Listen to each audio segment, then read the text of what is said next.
Have you experienced the awesome power of the Panasonic Real 3DO system? Obviously. Presenting 3DO, the most advanced home gaming system in the universe. It's time to put away your toys. 3DO from Panasonic, Gold Star, and Creative Labs. A new low price and free games. Mind-blowing graphics of Panasonic Real 3DO. 3DO.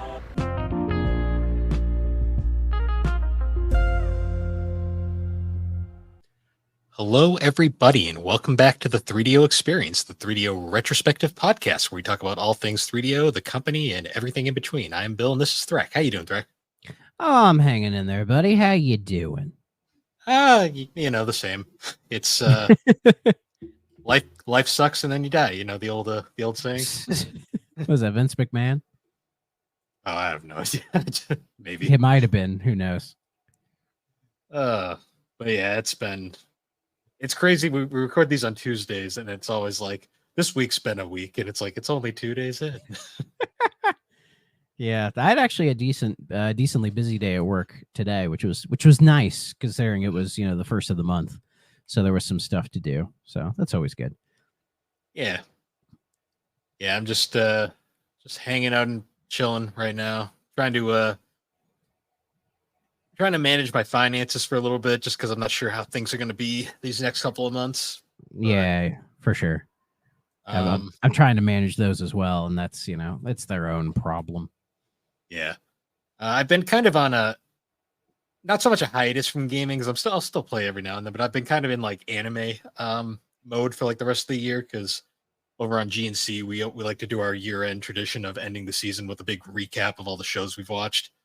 So basically, me and Matt have decided we don't want to be embarrassed by Alex again this year. Alex, why would you be embarrassed by her? Because last year we did this thing. We had a friend of the show, Slade, join us, and his list and Alex's list completely just decimated me and Matt's, and we were like, well, this is embarrassing. Oh, and that she watched way more than you guys Oh did? yeah. Alex is an anime watching machine. Like I think she told me she's already watched like 70 shows this year. Couldn't even fathom that. I don't know how she does it. She must just be able to multitask and just always have a show on or something. I mean, that's just how some people are, So, I mean, her favorite anime is One Piece, so she's really good at being invested. She has to knock that shit out as best as she can. I mean, she's watched it multiple times, so But other than that, not a whole ton of gaming stuff. Just kind of trying to get through some smaller stuff. I have that itch to play a Tales game right now, so I've been meaning to boot up. See, me too. I've had that itch, and I think we'll eventually talk about one later. But I'm not going to start it now, considering I'm going to be out of the state for a while. I'm going to be kind of busy this month, so maybe in November I'll boot up a Tales game and we can start blasting through it. Yeah, I know exactly the one. We've kind of mentioned it in the past, but oh yeah, should but be fun. Yeah, but right now I'm still working through the BioShock series. I am probably over halfway through BioShock Infinite, so in case Dre is listening, I won't spoil anything. But oh boy, Infinite, there's going to be a lot to talk about, so I look forward to it. So I'm going to do that, and I will do Burial at Sea. Some people have made sure to me to play the Burial at Sea DLC, which I will. I might as well get the whole BioShock experience while I'm here. So nice. So that's about it as far as I'm still playing a bit of AC Origins here and there when I need a break, and that's a fun game. I like AC Origins. Nice. I think the only other game series I've been kind of getting the itch to replay is I've been having that weird I want to just play a visual novel, and I think the best one to play when you just kind of want something casual is like Ace Attorney. Yeah. See, I'm at that point where it's I want to play a weeb ass RPG, So who knows? Who knows? Maybe when I go on this trip, I'll bring my 3DS and pick a weeb ass RPG and play one. Maybe I'll play Dragon Quest 6 while I'm out, because I'll probably have a lot of downtime. So it might actually be the perfect time to play Dragon Quest 6. Dragon Quest 6 is. I was talking to Matt about this because I think he's getting ready to play that one as well. It's like the weirdest one for me because it's a great RPG, but it's like weirdly like overshadowed by the fact that it had to follow 4 and 5. Well, and Chrono Trigger. True. Because Chrono Trigger was around the same time, and I think some Chrono Trigger influence kind of seeps its way into DQ6. Because the ones I still haven't like beaten are 3, 6, 7, 9, and 10. Those are the ones I haven't beaten, but I've put a little bit of time into just about all of them. So, but 6 is one that that I need to sit down and play. Like I need to catch up on all these mainline fucks. So yes, 6 came out at a really stacked time for RPGs too, because like I think yeah, it that was 90. It was 95, wasn't it? 95. 95 sounds right because it was like right at the end of Super Nintendo, and like by then like it was right around when Final Fantasy VI came out, Chrono Trigger. December 9th, 1995. Nice. So that's when it came out, yeah. Pretty sure. And I know 6 is like considerably longer than 4 and 5 because they're both about 30-ish hours. And I believe 6 kind of hovers around that 40-hour mark. Yeah. So, but again, I'll have probably a lot of downtime, so I'll probably start working on that one while I'm down there. I think even Phantasy Star 4 was right around that time, at least in the US. Yeah, it might have been. Yeah. And even Earthbound too. I know Earthbound is kind of like the odd outlier of that set of games, but it was weirdly enough, Phantasy Star 4 was out in late 93 in Japan, but February 95 here. Yeah, I know it came out late for us, which is still bizarre, but that is weird, yeah.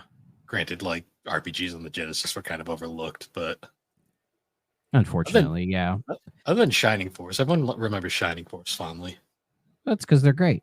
And yeah, 95 was Earthbound. Yeah, so like, 95 was kind of a stacked year for RPGs. Like, I think, Chrono Trigger was 95, March 11th, 95. I'm pretty sure Final Fantasy VI was as well. It was either that or late 95. It was either that or late 94. It was October 11th, 94 in the States. So very close. I think Mario RPG was around then too. Mario RPG was 96. Yeah, it was a little after. So I think it came out like right around the time the Super Nintendo came out. Or then 64, I mean.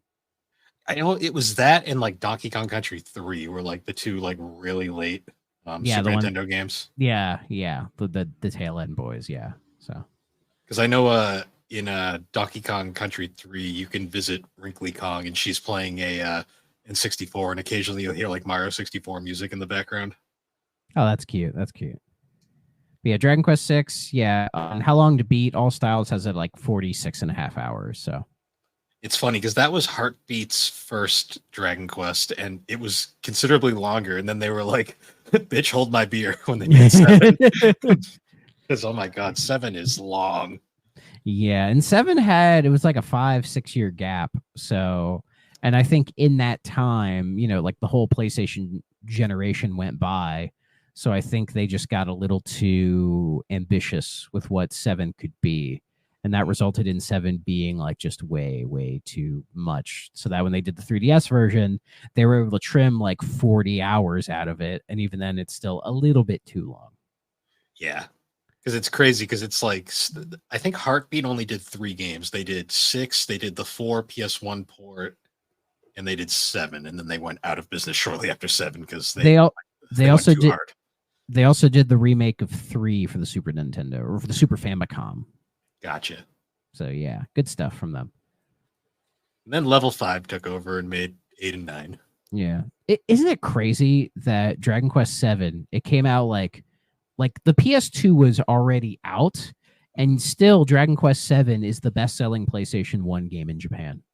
Oh, they love their Dragon Quest over there. Like, what the fuck, guys? It's crazy, too, because that's the last game to use, I believe, the Dragon Warrior name. Over here, yeah. And it's like, it sold like over 4 million units, and that made it the best-selling PS1 game in Japan. And then Dragon Quest 8 became the best-selling PS2 game in Japan, which is just insane to me. Dragon Quest is like unreal over there. It's weird how it's like Dragon Quest is like the big one, then Final Fantasy, and then Shin Megami Tensei. Yeah, which it feels like that's seeping over here a little bit, but it feels more like Final Fantasy, Persona, Dragon Quest, you know? Yeah, Dragon Quest is finally starting to get some recognition, but like I think the Persona boom has kind of pushed the Shin Megami Tensei stuff a little higher. Yeah, especially with like Metaphor coming out and people seem really hype on that one. So Yeah. Oh, there's too many goddamn RPGs nowadays. it's ridiculous. I remember back in the day, I was always be like, I wish it was all RPGs, and now I'm like, what was I thinking? I wish they were all short. If they all were shorter, it'd be fine. Like if they all were like 20-hour games, I could live with that. The problem is so many of them are 50+ hours. And it's like, guys, calm down, please. Persona 5, fucking love that game, but holy fuck. I just don't know if I'll ever have the time to play it. I honestly just don't know. Unless somehow I get like a complete week to myself where I don't have to do a thing or worry about anything. And I say, you know what? In this week, I'm going to see how far I can get into Persona 5. But other than that, I don't know. Yeah. But hopefully I'll get Dragon Quest 6 knocked out because I'll be excited to finally play that one. Kind of a black sheep in the franchise, I think. Yeah, it's such a weird like game because there's like no consistent opinions on it. Not at all. So that's why I look forward to it. So, did you see Nintendo took down another emulator? Yeah, I mean, yeah, like it's one of those things where I'm just like, it sucks, but it's Nintendo. They'll do it anyways. Yeah, and that's the thing.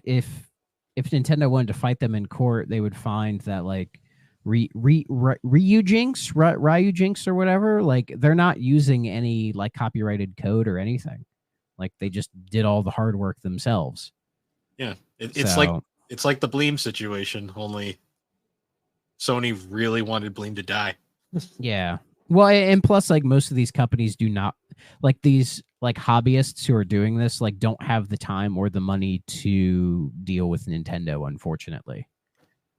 Yeah, because I feel like if one of them decided to actually like take them on and win, and they probably would win, maybe it would actually change things. But I have no idea. Well, it's a lot of them are kind of scared to now because the whole Bleem situation kind of like ruined it for a lot of them because Bleem won every lawsuit. They just got sued into bankruptcy. Yeah, and that's probably what Nintendo would do. Most likely, like because all these companies don't have enough money to keep basically doing frivolous lawsuits. Yeah, exactly. So yeah, Sony was like hilarious with the emulators. They sued Bleem into oblivion. And then the Connectix workstation, they couldn't sue them because legally they were in the right in every way. So instead, they just bought them out and canceled it. Because why not? Ugh. Disgusting. There's rumors that they used a lot of the Connectix technology in the PSP and how they got PS1 games to run on it. That doesn't surprise me. I mean, they own the rights. They own the rights to it, so why not? Exactly. So, yeah, the whole thing sucks. It's dog shit, but you know, unfortunately, there's nothing we can do about it. So, Nintendo's gonna Nintendo. Exactly. Still waiting on that Switch 2 news. I have a bad feeling they're going to announce the Switch 2 while I'm out. I have a feeling that's when it's going to happen. Did anything ever happen with the Pal World stuff, or is that already like no one cares anymore? My guess is they're probably like doing the part that nobody cares about, which is like the actual like litigation stuff. Yeah. So they're probably doing like the trenches stuff. So I wouldn't worry about it at the moment. So though I did see an article today that apparently Naoki Yoshida has said that he wants to release Final Fantasy 16 on Xbox. So he's like, we want to. It's just we got to figure it out. Yeah. I think it's his whole thing is like he's looking at the PC sales and he's like probably confused because the game kind of just they shadow dropped it, which that never does well. Yeah, they didn't hype it up at all. So I don't know, maybe they're working out some marketing deal with Xbox so that they can make it a big deal when it happens. Yeah, which I think is the way to go, and I'll probably get it. I'll probably buy it. I just hope they don't get their expectations too high because I'm sure it'll sell decently on Xbox, but it's not going to be what they're expecting. Yeah, I mean it'll sell just fine. You know? Yeah, It'll be curious to see what Metaphor sells, because like the main marketing push for that has been the Xbox version. So it'll be curious to see how those sales do. It's interesting because they've been pushing it on Xbox, but like for a fact, all the Sony owners already were probably going to buy it anyways. Yeah, I mean, yeah, I'm sure Atlas doesn't care. No, it's one of those things where it's actually kind of smart marketing, because Atlas knows all the Sony people are going to buy it, so why bother pushing it on the PlayStation console? Yeah, when they should push it on there, because there are people who own an Xbox who like JRPGs and want to play them on there. So yeah, and Atlas tends to have at least like good logic when it comes to expectations, because like they know that it's probably not going to sell as well on Xbox, but that's just there's less RPG fans on Xbox than PlayStation. Yeah, well, and I think they didn't let Persona 5's runaway success get to their head as well. Well, because that game has sold incredibly well, and when it went multi-plat, it sold even more. Right? Well, yeah. When they put like Persona 4 on PC and it sold fucking massively, they were kind of like, oh, okay. and then they're like, fuck it, let's put 3, 4, and 5 on everything, and everyone was happy because now it's a multi-plat franchise, and I'm sure it's gotten even more sales than it ever would have had. So that says to me, Persona 6, whenever that comes, it will be multi-plat day one. Probably. Most likely. I don't see why it wouldn't at this point. So, or they'll throw some curveball and it's on like the fucking like some tablet thing, and it's like, here. I mean, it's possible that Sony could try to push like to pay like Sega a lot of money to try to keep Persona 6 like exclusive for a little bit, but I have a feeling Sega's like, nah. I don't even think Sony would, because Sony knows the majority of their players are gonna buy it regardless. So it's like, yeah, I don't know, unless they just want to be, weird about it, but I don't think it'll matter. So I have Persona 5 on the series. So I did the thing. I bought a physical copy of it. I believe it's a European copy.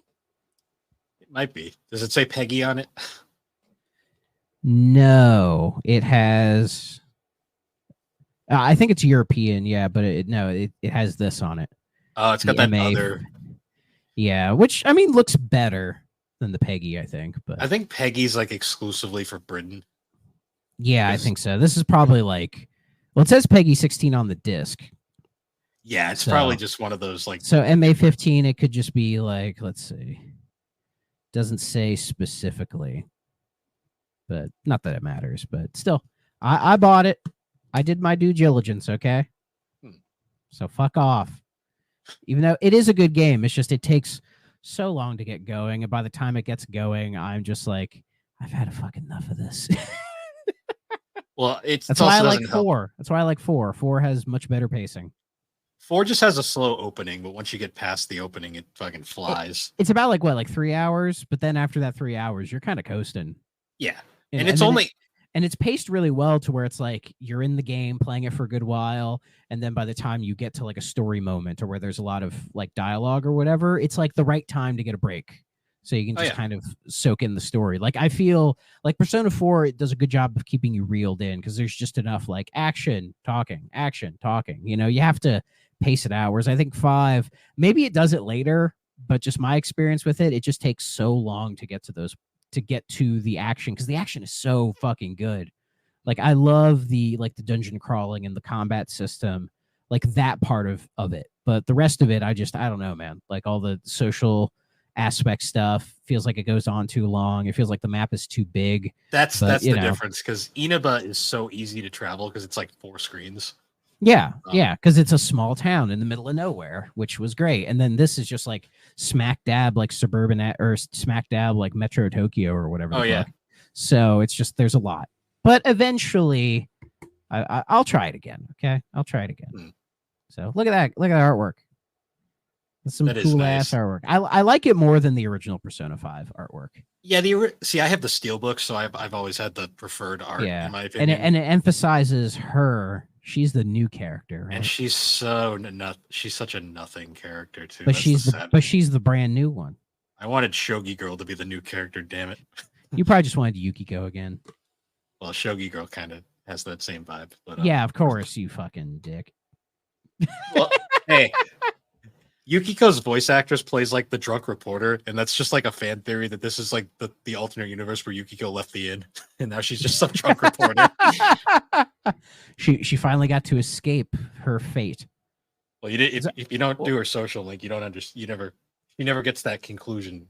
And well, I didn't put a huge amount of time into Persona 4, but I know that I was doing the social links with everybody because you might as well, right? And with Yukiko, I just remember being bored shitless at the grocery store with her, but then she would occasionally talk about like the whole family business, and then I perked up because I'm like, ooh, this is something actually interesting. And then she'd talk about it for a little bit and then give up, and I'd be like, fuck this fucking god damn it. Hers picks up around like Link 7. That's when like she actually starts gaining independence. Good for her. Honestly, like that's like what I love about Persona games is the social links, because like the farther you get through them, you actually see the development happen. Yeah. Which is why when I eventually sit down and beat that game proper, I can't wait to see Risei's whole line, because I like Risei. Risei is a cool character. I mean, I love every character in that game. They're all really good. Yeah. Well, Kanji's my favorite. He'll forever be my favorite character. He's the best. Kanji's the best kind of trope because he's such a softie. He is the best. But speaking of Sega, did you see the trailer for the Like a Dragon Amazon series? Yeah, it doesn't look awful. I'm not. When I saw it, I'm like, I don't think this is going to be any good. It's probably not going to be amazing, but it's like I've seen worse. It's kind of one of those things where I'm just like, we'll see. Yeah, I don't know. It's just, I don't know. Call me crazy. I feel like the guy they got to be Kiryu doesn't look a thing like him. Yeah. You know, it's like, yeah, you can put him in the jacket. You know, like Majima was better. They had a better pick for that. But I don't know. I just feel like the show, no matter what they do, it's not going to reach the heights of the games. See, it can't even match it. So like, what the fuck's the point? Yeah. The thing that sucks, I mean, it doesn't suck. It's awesome that it happened, but like the problem with any sort of live action adaptation of like anything now is like, it's going to be forever compared to the fucking One Piece live action, which just ended up being a smash hit. Yeah. I'm not even necessarily comparing it to that. I'm comparing it to its source material. Because like, I see why they're like, oh, Yakuza would make sense as a live action thing. Like I see it for sure, but you have to go in with like mixing the right amount of serious and silly. And I feel like the trailer is way too serious. And maybe the silly stuff is in the show. I don't know. Because I mean, they even said like they didn't want people to play the games while they were working on the show, which I feel like that. But that's what you need. That's how you know what's going on. I mean, yeah, they're not going to have like a 2-episode arc where you're like sitting on a phone talking to like random like the call center thing, right? Even though that would be amazing. Or, you know, they're not going to have like a whole season dedicated to Majima running the cabaret club, you know, which again would be amazing, but they're not going to do that, you know? And that's what makes the Like a Dragon series so good. We need to ditch the Yakuza name and just start calling it Like a Dragon, right? But like the Like a Dragon series, what I've liked about the game so far is just, those wacky ass side stories, and that they don't, for the most part, don't take too much of your time, but they always leave an impression. And I just condensing all of that into a TV show, like it could work, but I'm not confident in it working. I mean, Yakuza 0 is like the perfect example of just how like side quests that just like go on, like the guy trying to sell shrooms the whole time. Yeah, I haven't gotten super far into 0, so I can't say. The one side story from that I remember is like that teenage girl who's selling her underwear. I remember that one. That was an interesting arc. And That's Kira kind of getting roped into that. I know it's a thing. It's pretty funny. But like Infinite Wealth had quite a few side stories that went on for way too long for a conclusion that was not that interesting. Yeah, unfortunately. But you know, there were some good ones, but the good ones were all like callbacks to the older games. So yeah. Oh well, that pirate game is going to be awesome. I'm probably there for that one. See, that's what they should do. They should take the Majima pirate game and make that a TV show. Like that, however insane that game's going to be, just make that a TV show, and that'd probably be the best TV show ever made. Yeah. So, and the good thing with this Like a Dragon show and everything, and I think the Like a Dragon series has done such a good job in the last few years of keeping consistent like releases. You know, like they're not taking forever to make these games, and then when they come out, people are happy with them generally. Like they found a really good formula of like, yeah, they're pumping them out, but at a decent rate, and overall the quality is still remaining like pretty high. It's a decent rate, but there's also enough spacing in between that you don't get sick of it.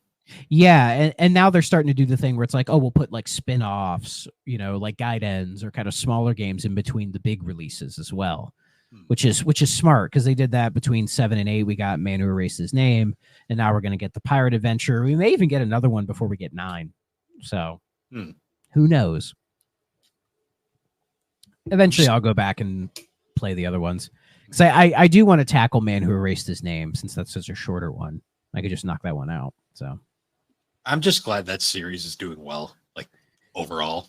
I finally became a fan. You know, it took people badgering me for fucking years to play these games, and now that I've played a couple of them, you know, I'm like, yeah, I'm into them. I kind of want to see where these go. So, like, I'll knock out Man Who Erased His Name, and then I'll tackle Zero again. It's just throw that combat on easy and just enjoy the show. Just enjoy the ride. The freaking comedy that it is. Yeah. And I like Kiru's. I love that like Kiru is trying to do noble things and everyone around him is just like, you fucking idiot. I just love like recommending. Like I love recommending Yakuza to anyone because people are like, I don't know, that game looks scary. And I'm like, no, it's a fucking comedy. You'll enjoy it. Yeah. Like I'm starting to do that now to where, you know, people are like, you know, games are, you know, if like somebody's complaining about how games are these days, I'd be like, well, have you played the Like a Dragon Yakuza series? And if they go, no, I'm like, well, that series will solve all of your problems when it comes to like, you know, just wanting to like, you know, sink your teeth into like a big franchise that has a lot of like great content to give you. Like this series, man, like it's pretty crazy. I'm surprised I know quite a few people who have like recently gone through the entire thing and are just like head over heels for it now. Like once you start playing them, it's hard to put them down. Like you just kind of have to keep going. Yeah. But I'm pacing myself out because knowing me, if I go too hard, I'll burn out. Yeah. Well, especially once you get to 3, because 3 is such a step back compared to the Kiwami games. Well, Kiwami 1 and 2 were full-on remakes, and 3 is just a remaster of a PS3 game. So yeah, and 3 was kind of rough. Well, PS3 game, I think. Yeah, I said that.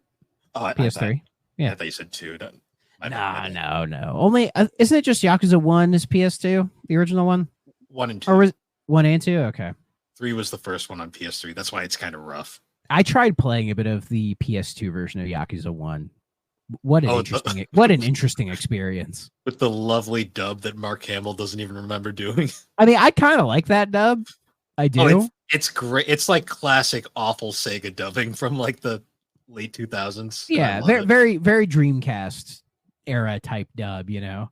In fact, that's crazy to think about. In an alternate universe, if Sega were still making consoles, the Yakuza series would be like the IP that's selling that hardware. It would be. The Yakuza dub, like in Yakuza 1, it reminds me a lot of like F-Zero GX's dub, like with like Captain Falcon. He's like, where are you taking me? That's a great. Well, that was also Sega. Yeah. Sega made that as well, so it's perfect. Yeah. I just remember like Nintendo never was amazing with voice acting around that period, but then you see F-Zero GX, you're like, oh yeah, Sega made this one. All right. Oh yeah. Sega's always never gave a fuck, and I love that. Yeah. That's why I love Sega, man. So speaking of guys that never gave a fuck, though, we do have a topic for this episode. That isn't just about Like a Dragon. No. So we're doing another company retrospective. Like it's where we talk about companies that either had a big influence on 3DO or were at least tangentially related to 3DO. Yeah, I'm so excited. I'm so excited to talk about this record label. Yeah, I know, right? So today we're talking about Warp Inc. Yeah, Warp Records, man. That's where Aphex Twin was. Square Pusher, Boards of Canada. They've released albums from Danny Brown, Brian Eno, fucking Death Grips, man. It's hilarious though. Brian Eno, V's Tumor. You know, that's a cool ass band. It's really funny though. Brian Eno, Kenji Eno, like Yeah, it is weird how that happened. Yeah. No, but as much as it'd be fun for these two warps to be the same thing, they're unfortunately not. Yeah, we'll talk about Warp Records when the music podcast eventually happens. Yeah. So, anyways, yeah, Warp games or just Warp, Super Warp, Phyto. What the hell is From- this? What are their from, name? From yellow to orange. That's not a big leap. This It's just this- bleeding a little bit. so despite what I initially thought, this company's still a thing. Like they technically are still open. Yeah, technically, yeah. And the way that Intelligent Systems isn't technically owned by Nintendo. Yeah. So Warp was founded in 1994 by Kenji Eno, he's a composer, but he's also a game dev. He's a very interesting man in gaming history. He was very much known for being extremely unorthodox and generally not giving a fuck what the industry thought. Yeah. He's definitely one of those Japanese eccentric developers. You know, there's a whole host of them that we'll probably mention them as we keep going. And I think Kenji Eno represents like the real like radical side of those weirdos. You know what I mean? Yeah, because we talked about it in some previous episodes because we've covered a few Warp games on the show, notably D and Tripped. Kenji Eno would kind of like lie to companies and then just immediately change their minds, just like swap things around just to get his way. Like the infamous cannibal scene from D. Oh yeah. That was a weird scene, man. I just love it's such a scummy thing, but it's kind of amusing that he got away with this, where he essentially just the rating board was like, you can't do that.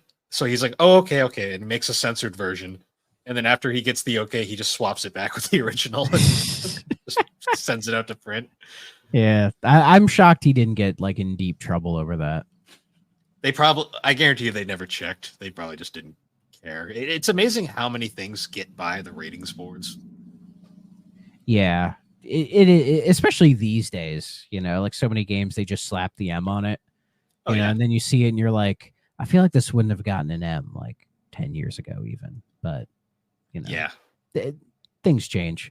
And also it's weird how if you think about it, there's not that many T-rated games anymore.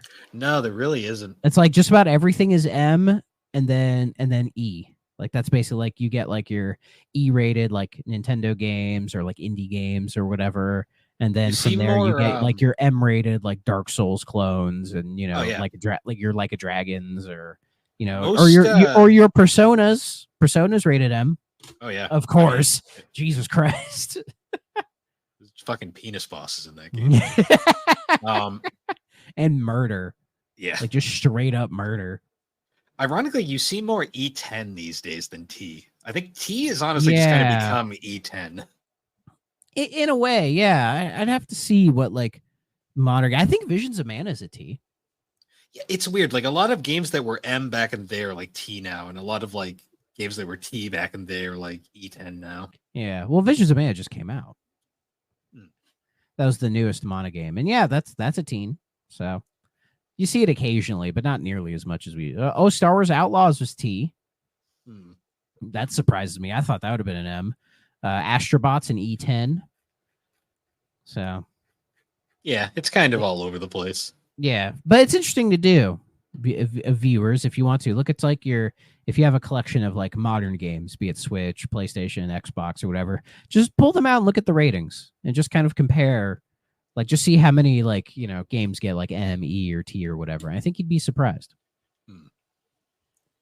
So going back to Warp, their game library is very small, but it's also like one of the most all over the place like libraries I think I've ever seen. Yeah, it's one of the most like Japanese gameographies I've seen in a long time. Like they started with Tripped, which we've covered in the past, is a very unique puzzle game that's kind of not the deepest, but it's fun for what it is. Yeah. Then they made, I'm gonna butcher this, Totasuki Kiken Megadasu, also Which- known as Russian Fire Megadeaths. a banger name. And I believe that was a 3DO game as well. It was a Japan only one. Yes. And looking at gameplay footage of it, it is like A first person fighting game, I think. so. Like some weird like arena fighter thing in the first person, and it is very weird. It looks like Tripped from an art style perspective. Yeah, basically, if the pieces in Trip got mad at each other and wanted to smash. Yeah, I'm sure we'll cover it at some point, but Sure. they also, That's yeah, they also made a game called Uchu Saibutsu Flopon Kun P. I think it's Coon P. Kun P. Yeah. It was on PlayStation, and it was a puzzle game as well. Oh no, this is the sequel to that enhanced version of Tripped. Yeah, this just looks like Tripped. Yeah, But instead it has like the pieces like just looking at each other in a very like Mean Bean Machine style, you know, where you have like the pieces right there as you're playing. Because I believe Trip did not have that. no, it was definitely an updated version of Tripped. Yeah, and it looks like more Tripped. Yep. And then after that, their probably most iconic title, D. Dre's Upset. favorite game. Yeah, I feel bad because it hasn't aged well at all. Yeah, I mean, well, Dre represents somebody who was like he was there at the time, and so his praise of the game is more of like, you know, like it's definitely a you had to be there kind of game, and I totally get that. You know, I feel like if we played this in '95, it would have been very, very like, whoa, man, this is wacky. Yeah, it's one of those games that I wish I could have seen it back then, just so I would have had more of a appreciation for it. Because I get it why it was such a big thing, but like nowadays, there's just no reason to play that game anymore. Oh yeah, yeah. It's like you watch it on YouTube and then you're good to go. They also made Oyaji Hunter Mahjong. I'm struggling here, guys. Yeah, dude, you're the guy who like you're the fucking weeb and you can't pronounce these shits.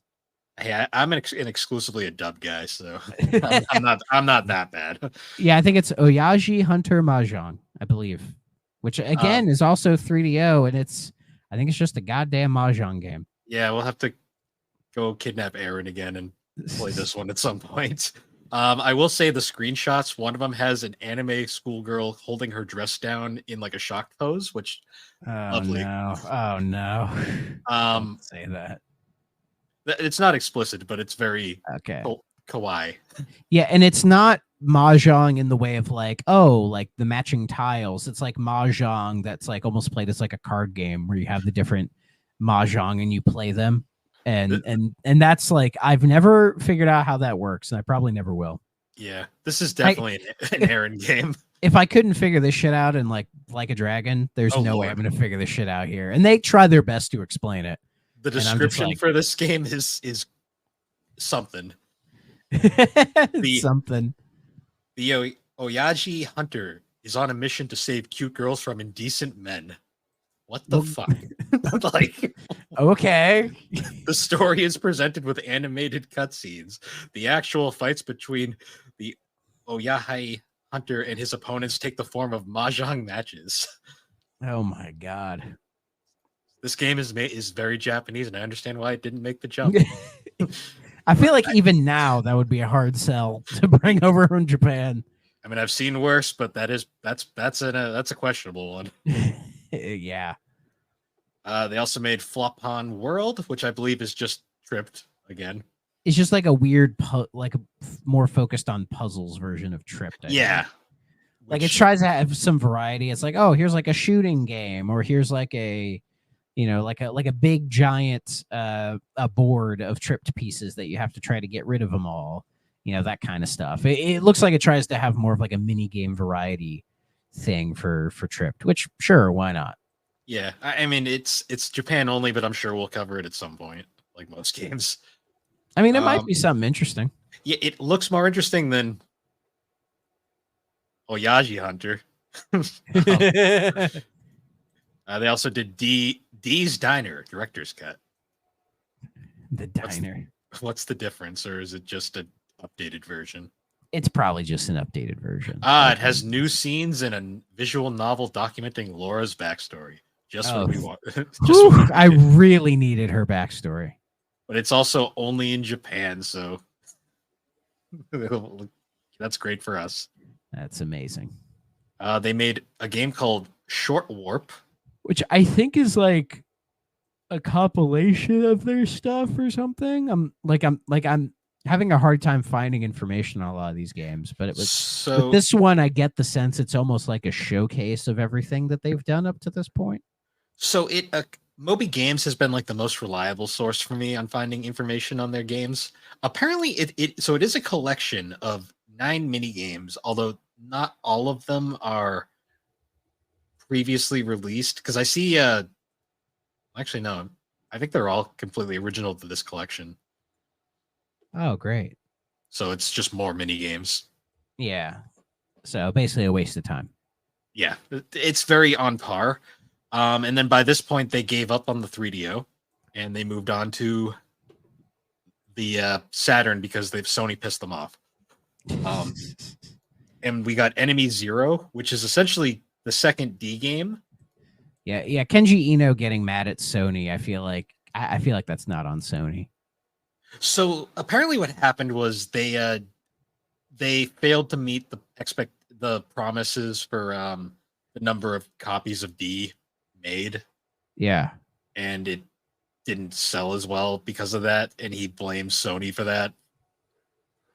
So yeah, apparently, let's see. He developed a maverick reputation during his work with Warp and shocked the Japanese video game press in a dramatic 1996 press conference where he burned bridges with Sony by displaying a video depicting the PlayStation logo morphing into the logo for Sega Saturn to indicate that Warp's latest game, Enemy Zero, would be a Saturn exclusive. When we've mentioned before, he did not give a fuck. Furthering this reputation, at that year's Tokyo Game Show, they displayed a video of themselves dancing and singing a song with lyrics roughly translated as "Enemy Zero is a good game, Warp is a good company." At which Eno threw to the floor a plush doll of Moo Moo, the mascot of Sony's hit game Jumping Flash. What the fuck? The dude just did not give a shit. Man. I kind of love it, but at the same time, what the fuck? Well, also I think there is some from what I've read of his Wikipedia page, I think there's a suggestion that he might not have been the most mentally stable man. No, considering the games he made, it would not surprise me. Yeah, so I've heard Enemy Zero is actually a better D. From a lot of people, but it is one of those Saturn games that's stupidly expensive, so I have yet to truly experience. Oh, you mean all of them? I mean, Bug's not that expensive. Thank God. That masterpiece is still available. Yeah. Other than that, though, I think after Enemy Zero, he made quite possibly, I think, his most interesting game, just from a concept. And that was Real Sound Kaze no Regrets. Yes, this is like the audio only game. It is a purely audio experience. Like, it's an adventure game, but it's purely audio. I actually have it for the Saturn, and I've messed around with it. It is very confusing because obviously it's a Japan only game. But the idea intrigues me. Unfortunately, I don't think we'll ever truly experience anything like it in the future. Yeah, but probably not. And there's probably never been an English translation of this. No. Well, I just don't think it's possible, to be honest. Yeah, you'd have to like re-record the entire game's like audio log. You know, you can't just replace the text. Yeah. So yeah, it would be a lot of work. Like the only thing that I could compare it to maybe is the 1,000 Year of Dreams from Lost Odyssey, which has like kind of like an audio book quality to those like short stories, you know what I mean? But I think this Real Sound is trying to do something more broad than that, I guess. Like apparently it was intended to provide equal access to sighted and blind players, but Kaze no regret means the winds regret. So that like there's probably a decent story in here, but I've read the plot synopsis. It is interesting. Like it's apparently it's centered around fear and love, and it's a whole story that unfolds in Tokyo. It's interesting. I've read the synopsis. It's a lot. Unfortunately, I don't think you'll be able to really truly experience it though without playing the game, which I'd like to learn Japanese at some point just to kind of experience some games like this, but for the meantime, it's one of those things that's just kind of going to be an interesting piece on my shelf. yeah, I mean there might be like a English like script out there somewhere, maybe. I don't know, but you know, again, I feel like reading this game would probably not do it justice. Like you kind of have to play it. So Yeah. And then after Real Sound, we get another game of his that is, some people love it, but a lot of people despise this game. D2. see, people always hate on D2, but I feel like the Mighty Ducks sequel does a good job of maintaining the same quality as the original Mighty Ducks. It's really D3 that like isn't as good. The game D2. Yeah, I watched the intro on emulator and was baffled by the entire experience. It is just as obtuse as the first D, but it's trying to be like an actual game this time around. Yeah, you can tell that Resident Evil and Silent Hill had come out, and he was trying to, I think, take a little bit of that as far as like gameplay was concerned. I also love the fact that he renamed the company Super Warp for this game. Because it's a super game. Well, speaking of Sega, super game. Yeah. What's funny though is Super Warp's tagline was, "We guarantee you a smile." and this game is not a happy game at all. No. But I also love the fact that Super Warp's logo has like two, like, they're supposed to be faces looking at each other, but because of the way it's drawn, they're just like these blank stares. Like, yeah, I see it. See, I didn't think it was two faces. I just thought it was like a weird, like, eye dot thing. But see, now I see it. Yeah, that's what I thought at first. But then I read the "We guarantee you a smile," and I kind of looked at it for a minute. I'm like, wait a minute, like this doesn't work at all. No, it's the what the fuck was it from? It was like a PBS thing where they had like the two shadowy faces, you know, and it was like duh, uck, duck. Like that looks like that, but the Japanese version of it. So I'm sure there's a listener who knows exactly what I'm talking about, but I don't remember the name of it. We'll probably get into it more when we eventually cover D2 on the show, but apparently D2's backstory, like development history, is really fucking interesting because originally it was supposed to be a game for on the M2, and it had a completely different storyline, and like basically it was a different game entirely. Yeah, I would have loved to have seen. Again, I would have loved if the M2 came out, because goddamn, the stuff we would have got on that thing, and probably like the weird alternate history we would have, where it's like, oh, this console that has like the sequel to Return Fire on it, and D2 and Clay Fighter 3, and like a weird backyard NFL football game, and like actually a couple RPGs. The Army Men series, and the Army Men series. Well, the original Army Men was it was started on the M2 before it moved to PC. So, yeah. And then after that, then they disappeared for 10 years. I mean, they peaked. They peaked. They couldn't go on. They changed their name from Super Warp to From Yellow to Orange. And they released a game called You, Me, and the Cubes. If you're going from yellow to orange, you need to drink more water, my guy. Yes, you do. What I love, too, is that Moby Games doesn't even include this era because they consider it a different company, even though it is literally the same company. Yeah. And I'd never heard of this game prior to it. I'm looking at some gameplay footage of it right now. And yeah, it's like there are these two characters on these like little cubes. And I guess you use the Wiimote to like tilt it around or something. Like I'm not quite sure. I'm not quite sure what the goal of the game is. I think it's meant to be like a puzzle game. Yeah, that's kind of what it looks like. It looks like kind of like one of those puzzle games you'd find on like Switch Store nowadays or Steam.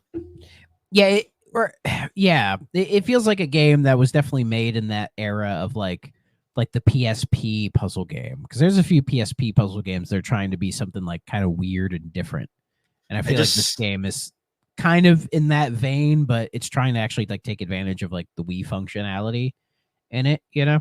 yeah, there's like this image of like these two like anime-esque character 3D models like boxing each other on top of one of the cubes. It looks like this is just an interpretation. I'm not actually sure what's going on here. Yeah, but I'm not quite sure either. Let's see. did Let's see. this game even come out in America? It doesn't say. I don't see why it wouldn't. It's unclear. But let's see. It's one of the last game. Yeah, the game involves phallos, which are a race of little people that you have to place on 3D cubes. They have to be placed in pairs, and the object of the game is to keep the cube balanced so that they don't fall off. Sounds simple, and it is, but each round adds extra cubes, and soon you have a strange 3D objects made up of multiple cubes, each requiring it has one phallos on to clear the round. I hate the name that they're called phallus. That Yeah, just sounds bad. Phallos. Phallos. Yeah. So I think the idea is that you're trying to keep the cube balanced with these like two characters, and they just make the cubes more and more complex so that their gravity is kind of messed up. Like, it's an interesting idea for a game, like if it was, I mean, I'm sure it's playable if I look hard enough, but and after that, Eno actually passed away in 2013. yes. His final project was a game called Akexun, I think, which was then later a collaborative element from Yellow to Orange and a completely unrelated company called Warp 2. Yeah, and apparently they did release a audiobook version of Real Sound at one point, so because apparently from Yellow to Orange now mostly just distributes music. Like, they're not even really a game company anymore. yeah, which makes sense because Eno was, much like the other Eno, he was a musician and did a lot of electronic music and even composed some music for the games that he worked on as well. He did. He actually his composition discography is a little interesting. He actually did some of the music on Sega Rally 2 of all things, which is kind of cool, I guess. That's pretty cool. It's like one of his only non-him games that he actually worked on. Oh, he did Casino Kid too. That's cool. Thank God. Apparently he worked on a remix album for the band The Cinematic Orchestra, which I imagine most of our audience does not know who the Cinematic Orchestra is. They're like an electronic, modern, classical, new jazz type of group.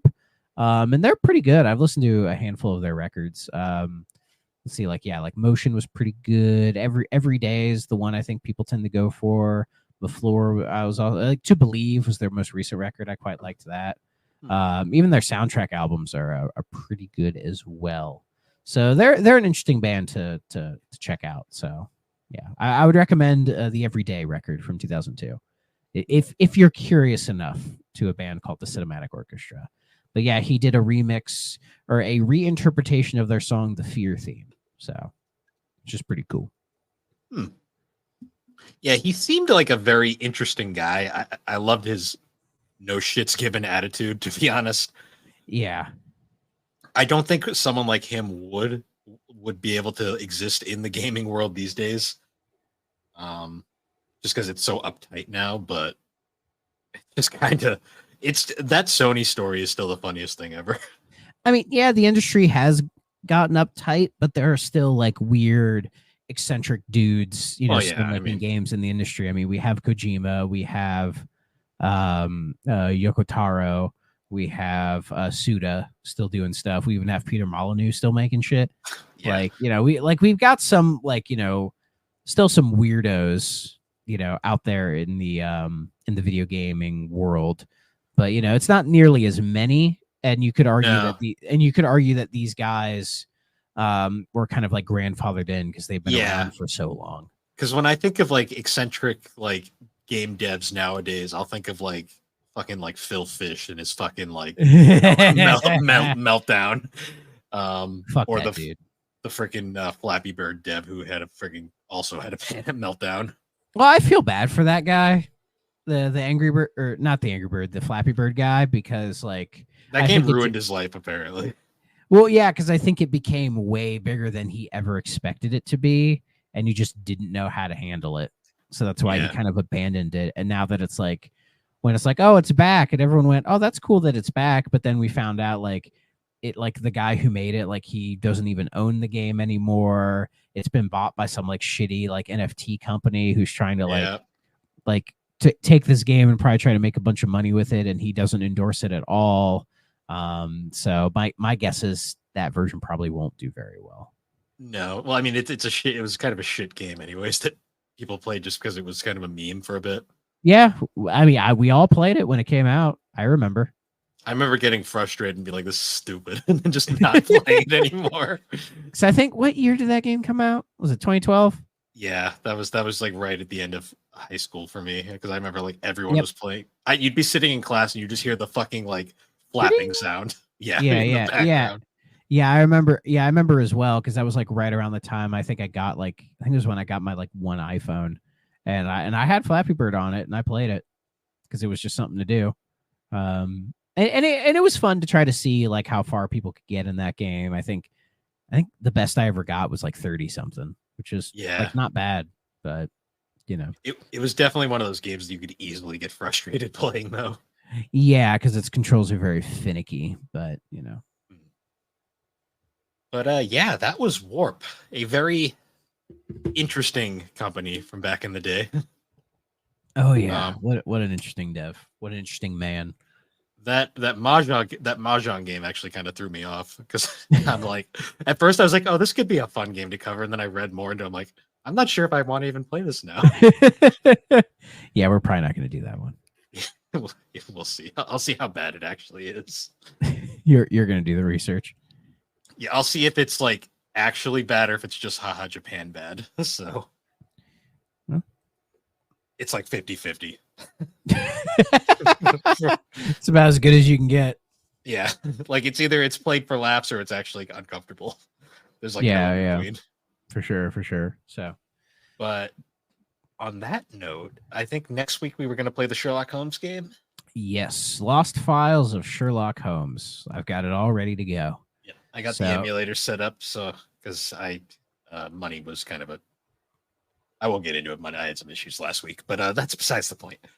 It's all good, man. It's all good, man. But yeah, since next week I will be spending most of my time in Virginia, because my brother's getting married and he's forcing all of us to go down there. I will be gone next week, though I think we'll still do the 3DO episode, but it's probably going to be delayed. And if we recorded Monday, we should be good. Yeah, we'll probably record it early so it'll come out at the same time, and then probably that week I come back, we'll see where we're at, because I probably won't have any time to like play 3DO stuff while I'm there. Worst comes to worst, we'll just do a chat episode and just I can talk about my experience, because I have a bad feeling it's going to be weird, but we'll get to that as we go. And and I will be streaming this Thursday. I have a slightly different idea for this week's stream, so just tune in for that. But obviously, on the 3rd, but obviously on the 10th, I will not be streaming since I will be away. So just keep y'all aware. But I'm gonna try to do something a little different this Thursday. I have an idea that I feel like I'm gonna fucking hate, but it'll be good content. Nice. But so anyways, guys, once again, thank you for joining us on the 3DO Experience. The 3DO Experience can be found on all the major podcasting platforms, particularly Apple Podcasts and Spotify. And be sure to check us out over on superpodnetwork.com. You can find a whole bunch of awesome like shows, videos, blogs, and a bunch of our fellow creators like Superpod Saga, Super Ghost Radio, Retro Rehab, Tommy's Video Game Ride Along, A Novel Console, Bar Silence, Fine Time, The Elder Trolls Gaming Podcast, Remember 64, Gaming Together, Friday Night Gamecast, and of course the 3GNC shows Gaming and Collecting, the 3DO Experience, and Geek Addicts. And with that, everybody, be sure to check out Thrax Stream on Thursday. Links down below, and the Twitch link is there. And With that, we will see you all later. Bye-bye. If you're not playing on a 3DO system,